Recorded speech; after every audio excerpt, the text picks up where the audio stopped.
नमस्कार, मैं शिवांगी चौधरी। आप देख रहे हैं हिंदुस्तान तहलका। देखिए, दक्ष चौधरी प्रकरण लगातार तूल पकड़ता जा रहा है। उसी को लेकर इस वक्त मैं बातचीत करने वाली हूं गौरक्षक पवन दुबे से। लेकिन उससे पहले एक फोटो दिखाऊंगी मैं आपको, क्योंकि दो गिरफ्तारी इस पूरे मामले में हो चुकी हैं।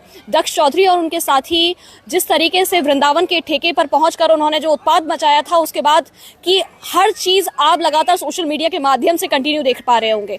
हम लोग भी आपको दिखाने का प्रयास कर रहे हैं। लेकिन दो गिरफ्तारी हुई जिनमें दो लोग ये गिरफ्तार किए गए। तस्वीर आपके सामने है। इन दो लोगों को गिरफ्तार किया गया है। इन दोनों लोगों के बारे में भी बातचीत करूंगी, क्या ये दोनों दोषी हैं या नहीं। एक बड़ी बात, क्योंकि मेन दोषी अभी तक गिरफ्तार नहीं किया गया है। पवन मेरे साथ में है। पवन, क्या कुछ कहते हैं इस पूरे प्रकरण पर, वो चीज जानने के लिए क्या कुछ कहोगे पवन? जिस तरीके से गौरक्षक आपको कहा जाता है और गौरक्षक ज्यादातर गुंडे नाम से जाने जा रहे हैं, आज गुंडा बोला जा रहा है गौरक्षकों को। जिस तरीके का उत्पात मचाया गया वहां पर, वृंदावन का हर एक व्यक्ति ये कह रहा है कि अगर तरीके से वो आकर यहाँ पर अगर उसी प्रक्रिया को करते तो शायद पूरा वृंदावन उनके सपोर्ट में होता, हर एक व्यक्ति उनके सपोर्ट में होता। लेकिन जो तरीका उन्होंने अपनाया, कानून को हाथ में ले लेना, कितना सही मान रहे हो आप? जय गौ माता, जय गोपाल, जय श्री राम। मैं गौरक्षक पवन दुबे आपके चैनल के माध्यम से सभी ब्रजवासियों के चरणों में नतमस्तक होकर प्रणाम करता हूँ। यहाँ मामला दारू के ठेके का नहीं है, यह मामला है भावनाओं का। बागेश्वर धाम सरकार की भावनाओं का। उन्होंने तो भावुक बयान दिया जिससे कि जो क्रांतिकारी शेर योद्धा, उनसे रुका नहीं गया और उन्होंने कानून को हाथ में लिया। और जो लोग गिरफ्तारी हुई हैं वो सभी सनातनी योद्धा पूजनीय हैं। सभी वहाँ मौजूद थे और सभी ने धर्म की लड़ाई लड़ी। और हमारा भी स्वयं का विचार है कि वो ठेका बंद होना चाहिए, पूरा ब्रजमंडल मांस मुक्त होना चाहिए, पूरे ब्रज के सारे ठेके बंद होने चाहिए। कल आपके चैनल के माध्यम से हमें पता चला और हमारे गौरक्षक साथियों ने भी हमको बताया कि ब्रज मंडल में ही सदर थाने के अंदर गाय काटी गई, लेकिन वहाँ इतना तूल नहीं पकड़ा, वहाँ इतना प्रसारण नहीं करा गया, उस चीज़ को इतना नहीं दिखाया गया। तो एक व्यू बटोरने के लिए, एक पब्लिसिटी बटोरने के लिए, एक मुद्दे को इतना हाइप पहुँचाना, उन भाइयों की भावना है और वो ठेका बंद कराना चाहते हैं और हम उनके साथ में। ठेका बंद होना चाहिए। ऐसा हो सकता है कि उनका तरीका अलग था और कानून का तरीका अलग हो। व्यूज बटोरने के लिए कौन कर रहा है? क्या दक्ष चौधरी ये व्यूज बटोरने के लिए वृंदावन में ये कर रहे हैं? दक्ष चौधरी जी को मैं जानता हूं कि ब्रजवासियों में से शायद बहुत लोग जानते हैं, बहुत प्रेरणा उनसे लेते हैं और मैं भी कहीं ना कहीं उनसे सीखता हूं काम करना। वो कभी व्यूज के भूखे नहीं होते।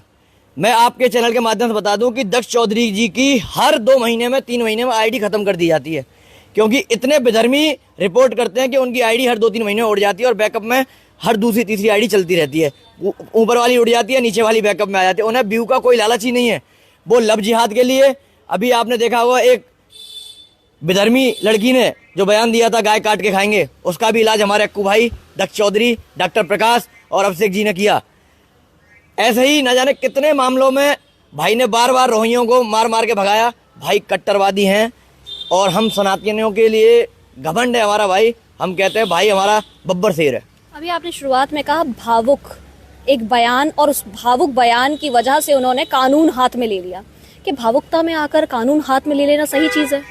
जब हमारी माँ, हमारी संस्कृति, ब्रज हमारा प्राण है। अधिकार कौन दे रहा है ये अधिकार? जब हमारी माँ को अगर कोई बदतमीजी कर रहा हो, हमारी बहन के साथ बदतमीजी कर रहा हो, जब हमारी माँ काटी जा रही हो, तो क्या हम अधिकार का इंतजार थोड़ी करेंगे? उनको ऐसा लगा कि उनके आराध्य 150 किलोमीटर की पदयात्रा कर तो गुंडा ही करेंगे। हजारों लाखों श्रद्धालु ब्रजवासियों के साथ पैदल यात्रा करके आए। उनके पैरों में छाले, उनकी आंखों में आंसू थे। तो उनको लगा कि नहीं, कानून से ज्यादा मेरे आराध्य हैं, उनके आंसू हैं, तो उन्होंने किया। गुंडा ही करेंगे, गाली देंगे? नहीं, गुंडई आप कह सकते हैं गुंडई, मगर मैं कह रहा हूँ गाली देना क्या कहे, आपकी भाषा में क्या कहते हैं गाली देने को? गाली देना मैं मानता हूँ सेल्समैन को वहां पर बंद कर देना शटर के अंदर, वहां मौजूद जो क्रेता थे उनको, विक्रेता को, सबको जिस तरीके से उन्होंने वहां का माहौल आपने वीडियो के माध्यम से खुद देखा होगा और लाखों करोड़ों लोगों ने देखा है। सही मान रहे हो आप? मैं उस ठेके को गलत मानता हूँ। वो ठेका गलत जगह है। मैं मानता हूँ कि पहले भी बहुत लोगों ने प्रयास किया है ज्ञापन देकर हटवाने का, और वहाँ गाली गलौज करके हटवाने का बहुत पहले भी कई बार किया है। ऐसा बात नहीं, इस बार प्रकाश में आ गया तो सब लोग सही है। तरीका मैं मानता हूँ तरीका सही है या नहीं है, मगर ठेका हटना चाहिए। सही है या नहीं, मैं ये ठेका हटना चाहिए। ठीक है, ठेका हटना चाहिए, वहां वृंदावन के लोग भी कर रहे हैं। मैं खुद कवरेज देख रही हूँ, वहां वृंदावन के जो लोग कवरेज कर रहे हैं वो लोग भी कह रहे हैं कि वो हम लोग इस चीज को लगातार दिखा रहे हैं। वृंदावन में ऐसी चीजें नहीं होनी चाहिए। हम लोग अपने मीडिया के माध्यम से भी बोल रहे हैं कि ठीक है, वृंदावन है, ऐसी चीजें नहीं होनी चाहिए, मथुरा है, नहीं होनी चाहिए। लेकिन क्या आप लोगों का तरीका ठीक है? आप कवरेज दिखा रहे हैं, 7-8 महीने पुराना वीडियो, जैसे मैं भी उपस्थित हूँ, उस वीडियो को सर्कुलेट कर रहे हैं कि पत्रकारों को डराया है, धमकाया। आप बार बार मेरे सवाल को बिल्कुल सवाल के जवाब नहीं दे पा रहे हैं आप। जी बताइए, क्या तरीका वो ठीक है? मेरे अकॉर्डिंग तरीका सही है। जब प्यार से बातें नहीं होती तो धमकाना भी पड़ता है, कभी कभी डराना भी पड़ता है। क्या ये सही है? कानून को इस तरीके से कानून को हाथ में नहीं लेना चाहिए था, भाई को वहाँ पहले तरीके से बात करनी चाहिए। मुझे लगता है उसमें कोई इंजरी भी नहीं हुई है, किसी को चोट भी नहीं पहुंची है।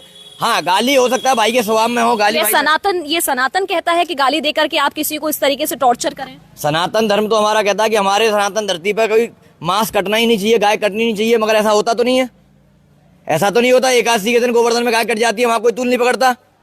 ऐसा तो नहीं होता एक हिंदू भाई को बाजार में सरेआम पीटा जाता है और मुसलमान मुकदमा लगा देते हैं, वहां ऐसा कुछ नहीं होता। वहां तूल क्यों नहीं पकड़ता?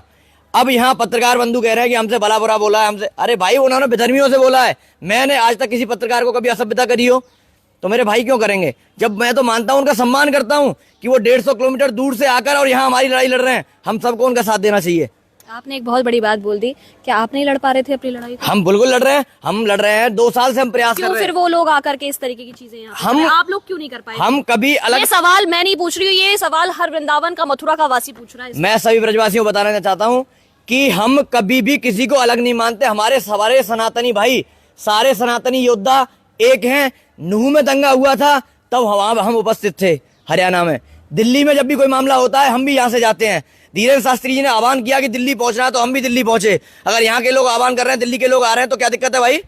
है तो हमारे भाई ना। क्या आपका सपोर्ट था इसमें? नहीं, हमारा सपोर्ट है ठेका बंद कराने के लिए, हमारा सपोर्ट है मांस मुक्त कराने के लिए। और आज से नहीं, 2 साल से प्रयास कर रहे हैं। मैं अकेला नहीं, जग्गा भाई लाखों हस्ताक्षर करा चुके हैं। बागेश्वर धाम जी का भी हस्ताक्षर कराया है।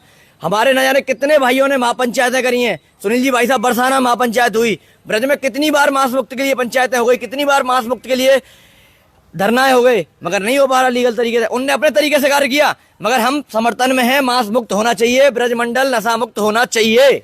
सीओ सदर संदीप सिंह की एक बाइट जारी हुई थी। उन्होंने उसमें कहा था कि अगर आपको कोई आपत्ति है तो आप आबकारी विभाग जाइए, आप संबंधित विभागों में जाकर एक अपना ज्ञापन दीजिए, एप्लीकेशन दीजिए। लेकिन इस तरीके की चीजों को अपने हाथ में लेकर और लोगों को आप इस तरीके से परेशान नहीं कर सकते। हमारे कई संगठन के लोगों ने ज्ञापन भी दिया है, कल भी ज्ञापन दिया है, आपने दिया, पूर्व में भी ज्ञापन दिया है, मैंने दिया, मेरे भाइयों ने दिया। मैं एक मानता हूँ, मैं कभी ये नहीं मानता कि मैंने किया, नहीं, हमारे सब भाइयों ने करा, हम साथ खड़े हैं। हमको जेल मिली, सब भाइयों के साथ मिली।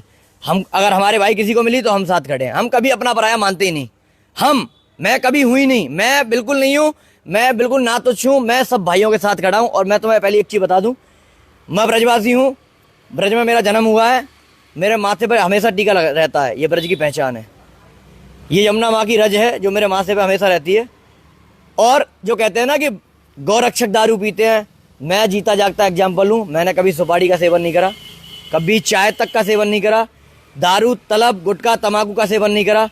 मैं अपने भाइयों का सपोर्ट करता हूँ और तहे दिल से सपोर्ट करता हूँ।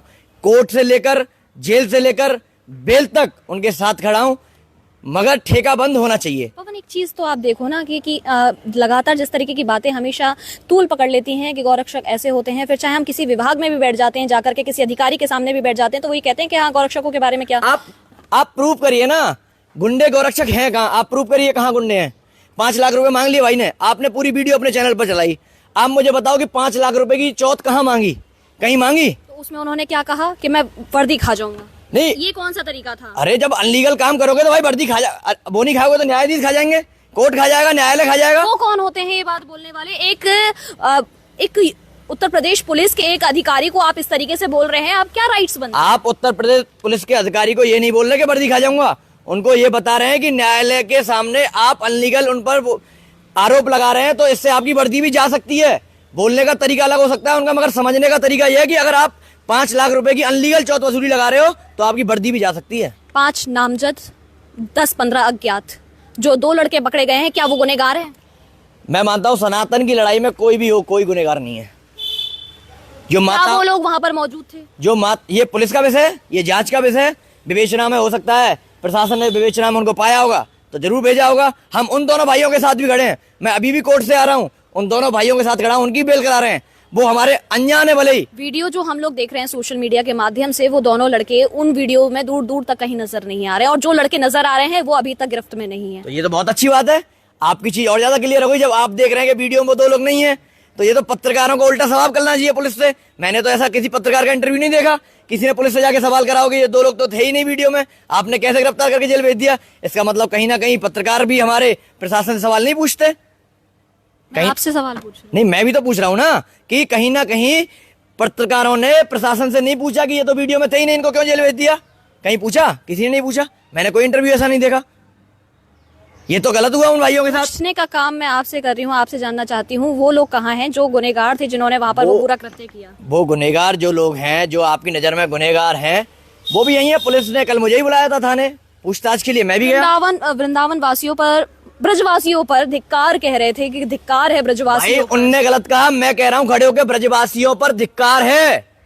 ब्रजवासियों पर धिक्कार है। जन्मभूमि पर गाय काटी जाती है। गोवर्धन के अंदर एकादशी के दिन जहाँ लाखों श्रद्धालु परिक्रमा करते होते हैं वहाँ गाय काटी जाती है। मैं कह रहा हूँ धिक्कार है। मैं ब्रजवासी होकर कह रहा हूँ धिक्कार है। ऐसे ब्रजवासियों का क्या जयचंदों का, केवल सुर्खियां बटोरने के लिए, जो यहाँ के निवासी नहीं, जो यहाँ के रहने वाले नहीं, और अपने आप में ब्रजवासियों की पीड़ा बयां कर रहे हैं। भाई कौन होते हो तुम ब्रजवासी की पीड़ा बयां करने वाले? तुम खुद ब्रजवासी नहीं हो, तुम्हारा खुद का कोई चेहरा नहीं है, तुम खुद दोगले हो, तुम्हें पूरा शहर दोगला कहता है। तुम पूरा कोई भी कांड होता है तुम लास्ट में अंतिम जाके मीडिया के सामने पहुंच जाते हो सफाई पेश करने। भाई तुम होते कौन हो? कौन हो तुम खुद ब्रजवासी नहीं हो। मैं ब्रजवासी होकर कह रहा हूं कि मुझे अपने आप ब्रजवासी होने पर धिक्कार है। मेरे गोवर्धन में गाय काटी जा रही है और मेरे लाखों भाई परेशान है, और मेरे हजारों भाई पड़ती बारिश में 8-8 हजार लोग वहां पंचायत कर रहे हैं। पड़ती हुई बारिश में संत महात्मा बरसाने में वहां पंचायत कर रहे हैं। अब कल यहाँ सदर थाने में गाय काटी गई। अब आओ ना, ब्रजवासियों की पीड़ा मैं मानता हूँ। अगर ब्रजवासी संतों के लिए भी कहता हूँ। क्या आप पहुंचे थे सदर थाने में? मैं अपने दूसरे कार्य में लगा हुआ था, भाइयों ने मुझे और भी जिम्मेदारी दे रखी थी, मगर मैं रूबरू टच में था, पत्रकारों से भी टच में था, अपने भाइयों से भी टच था। रवि पंडित जी हमारे भाई, हमारे काशी भाई, हमारे काफी जितने भाई पहुंचे, अभिषेक भैया, सबने कार्रवाई करी और मैं अपने भाइयों के हमेशा साथ में रहता हूँ। मेरे पास कई सारे विभाग भी हैं, मैं कोर्ट कचहरी का भी समर्थन उनके लिए देखता हूँ। आपको दक्ष के साथ जोड़ा जाता है, लगातार कहा जाता है कि आप हमेशा दक्ष के साथ में कई वीडियोस में पाए जाते हैं। अभी आपने खुद भी कहा कि एक वीडियो वायरल हो रहा है आपका, कई वीडियोस आपके वायरल हो रहे हैं और साफ तौर पर कहा जा रहा है कि दक्ष और आपका एक अच्छा बॉन्ड है। मैं तो ये पूछना चाहता हूँ, चारा घोटाला हो जाता है, वो लोग यहाँ आके बांके बिहारी के दर्शन करते हैं उन नेताओं के साथ, क्या उन नेताओं से पूछा भाई ये चारा घोटाला में तुम्हारा हिस्सा कितना था? अरे दक्ष मेरा भाई है, कट्टर हिंदू सनातनी है। अक्कू पंडित, अभिषेक ठाकुर, रिद्मा बहन और तुम्हारे अन्नू चौधरी और युद्धि राणा, ये दिल्ली के इन्फ्लुएंसर हैं, बहुत काम करते हैं, बहुत बड़े चेहरे हैं और मेरे भाई हैं। वृंदावन आते हैं, दर्शन करते हैं, मैं साथ खड़ा होता हूँ। भाइयों मुझे खुशी मिलती है। अरे मेरे ब्रज आ रहे हैं तो मैं अपने भाइयों के साथ खड़ा नहीं होऊंगा? अब मेरे साथ कोई खड़ा है, कल को चलो मैं मानू ये तो भाई ने जो करा, कल भाई कोई और अपराध करते तो मैं, कुल मिला के आप ये कह रहे हैं कि उन्होंने जो भी किया वो बिल्कुल ठीक था? हाँ? मैं अपने भाइयों से बिल्कुल परे नहीं हूँ, वो मेरे भाई हैं और मैं भाइयों के साथ खड़ा हूँ और भाइयों का सपोर्ट में खड़ा हूँ। भाई नशा मुक्ति के लिए काम कर रहे हैं, नशा मुक्ति के लिए मैं भी काम कर रहा हूं। इस हिसाब से तो हर व्यक्ति को कानून हाथ में लेकर के और कानून तोड़ के चलना। मैं आपके चैनल के माध्यम से ये कहना चाहता हूँ, मैं एडवोकेट भी हूँ। मेरे किसी भी सनातनी योद्धा भाई को, गौरक्षक भाई को, किसी माता बहन को कानून हाथ में नहीं लेना चाहिए। आप बिल्कुल कानून हाथ में मत लीजिए, हम आपके साथ खड़े हैं। और मैंने अभी एक वीडियो डाला है कि मैं ही नहीं, हमारे बहुत सारे अधिवक्ता साथी आपके इंतजार कर रहे हैं कोर्ट में, आपके साथ खड़े हैं। आप आइए, हम कानून से आपका साथ देंगे। मैं कभी नहीं कहता आप कानून हाथ में लीजिए, मगर मैं इतना बड़ा दोगला नहीं हूँ कि आज भाई पे आफत है तो मैं कह दूं कि नहीं मेरा वीडियो नहीं है, ये एडिट करके बनाया। मेरा ही वीडियो है, 8 महीने पुराना वीडियो है और उसमें जो बोला है वो विधर्मियों के लिए बोला है, अधर्मियों के लिए बोला है। और दक्ष भाई ने किसी पत्रकार के लिए नहीं बोला, और किसी पत्रकार के लिए बोला है तो मैं हाथ जोड़कर कहता हूं अगर किसी को लगा है ऐसा, मगर मैं आपको ये स्पष्ट कर देना चाहता हूं कि मेरे भाई ने किसी भी पत्रकार के लिए नहीं बोला। और मेरा भाई दिल के बहुत प्यारे हैं, ब्रजवासियों को बहुत प्रेम करते हैं और गौ माता के लिए जान उबारते हैं। देखा सुना आपने। इस वक्त मेरे साथ गौरक्षक पवन दुबे, जिनसे हर एक चीज़ पर मैंने बातचीत की है और बड़ी बखूबी के साथ में उन्होंने हर एक सवाल का जवाब भी दिया है। लगातार कार्रवाई पुलिस की चल रही है और ढूंढा भी जा रहा है दक्ष चौधरी और उनके साथियों को। क्या कुछ आगे इसमें अपडेट रहती है उसके लिए भी हमारे साथ बने रहिए, देखते रहिए हिंदुस्तान तहलका। फिलहाल के लिए इतना ही।